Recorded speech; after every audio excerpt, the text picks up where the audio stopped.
In these 30 years that we have been working together, Germany and Kazakhstan, our relations have become so close and so trustful also that even COVID and the quarantine could not stop us from communicating by video conference or by phone.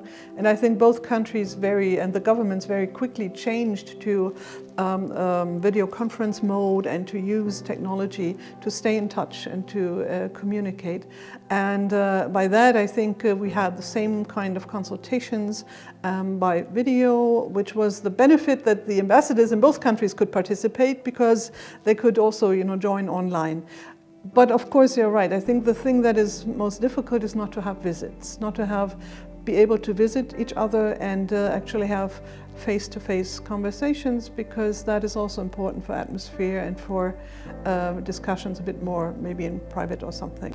Well, I think you can very justly say today that our relations are very close. They are very reliable. The countries trust each other, and we have really achieved a lot over these 30 years, some agreements, as you mentioned, but I think mostly we are very much in admiration of what Kazakhstan has achieved in the past 30 years and how today it is a very respected actor also at the international level globally, because it has, for example, been a member of the UN Security Council.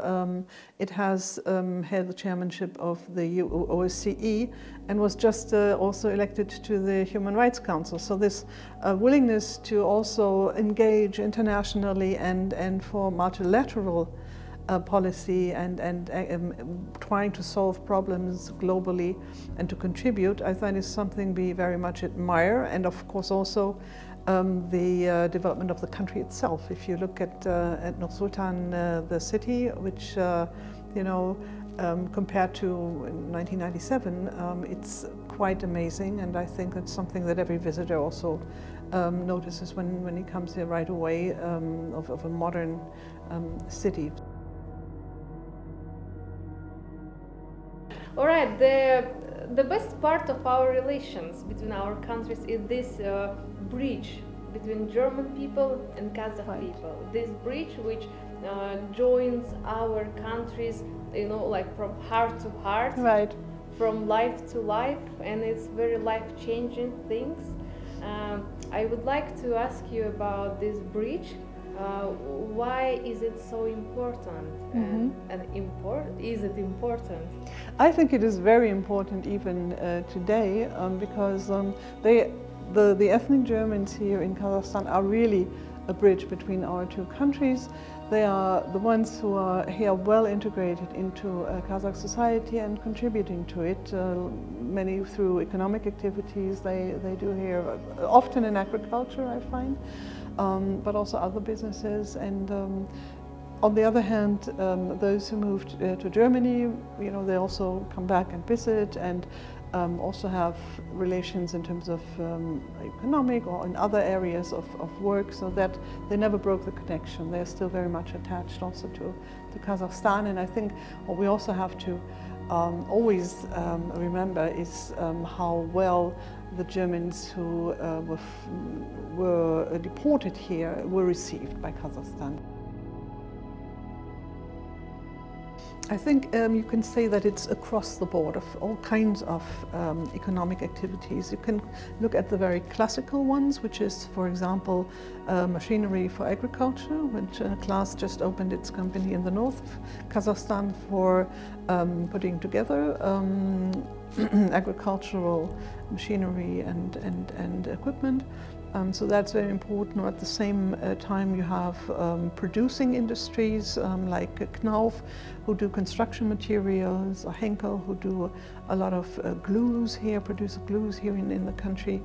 And then you have, I think, the ones that will even be more important in the future if we talk about green economy. That is, for example, the solar power plant in Saran, close to Karaganda.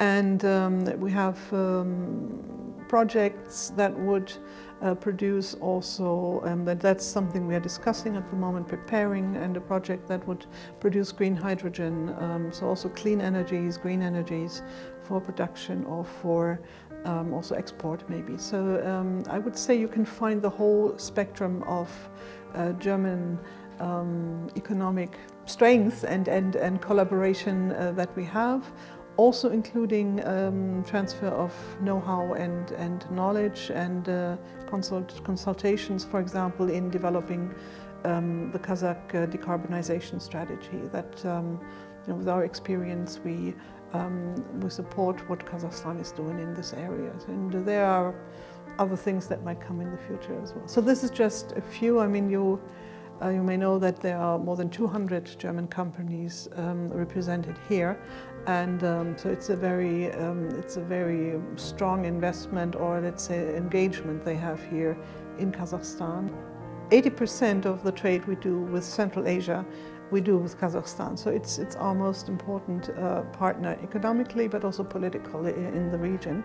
I think that what we admire and what we value here in Kazakhstan is, as I mentioned in the beginning, the willingness to take on leadership, to take a leadership role as chairman of the OSCE, to take a leadership role in getting elected to the United Nations Security Council and so on. So the active willingness of Kazakhstan to provide that leadership, to take over responsibility, is something that we support, because we know that multilateral engagement is important for Kazakhstan, as it is important for Germany, and I think there are quite a few things where we can work together multilaterally at the global. What I would say is that we do see the reform process that is being undertaken under President Tokayev, that we see that there are reforms that are being done. I would, for example, talk about the legal reforms we see, the administrative law that was changed just recently. We see the advance that was done in the assembly law, the law on assemblies, and also for elections of sort of the quota for women on lists of parties, and also the ability to elect directly at the local levels, and of course others, such as the participation, as I mentioned, the participation of women, but the lowering the threshold from 7% to 5% as well. So we see all of that.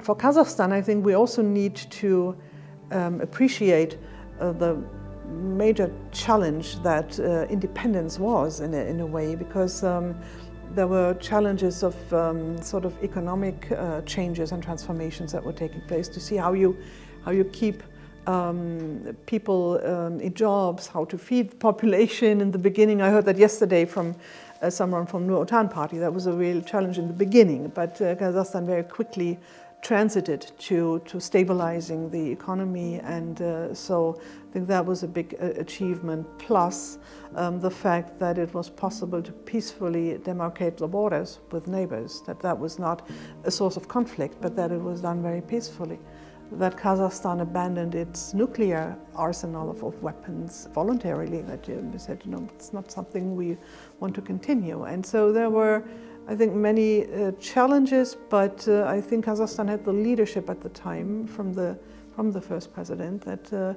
enabled it to manage all this very historic change also for this country in a very admirable way, and that has helped, I think, to set Kazakhstan on the path of the development we've seen over the last 30 years. So, as the look from outside, I mean, I guess people in Kazakhstan, and particularly the ones who are a bit older, would be able to say more about that, more from their own experience. But that's how I view it. That Kazakhstan really has